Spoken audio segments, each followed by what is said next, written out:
আজকে একটা মাছের জন্য আমি এত দূর গেছি যে মনে হচ্ছিল মাছ না, ডোনাল্ড ট্রাম্পের সাথে দেখা করার জন্য লাগেজ ভিসা বানাতে যাচ্ছি। ভিডিওটা শেষ পর্যন্ত দেখবেন, আসল খেলা কিন্তু শেষই আছে।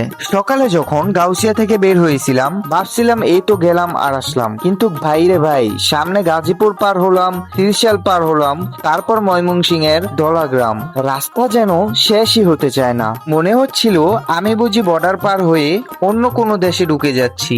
অবশেষে যখন দেশি মাগুর মাছের পোনার হ্যাচারিতে পৌঁছে গেলাম, চোখ তো সানা বড়া, চারদিকে শুধু পানি আর মাছ। ওরা মনে হয় আমার দিকে তাকিয়ে বলতাছিল, আরে পাগলা, এই একটুখানি পোনার জন্য তুই ঢাকা থেকে চলে আসলি। যাই হোক, খুব যত্ন করে মাছের পোনাগুলো মাপা হলো, তারপর নিরাপদ ভাবে গাড়িতে তোলা হলো। সবকিছু একদম পারফেক্ট যাচ্ছিল, কিন্তু ফেরার পথে ঘটলো আসল ট্রেজেডি। আমার ফোনে চার্জ বললো, ভাই তোমার মাছের জার্নি তুমিই বুঝো, আমি আর নাই। ব্যাস, ফোন ডেট।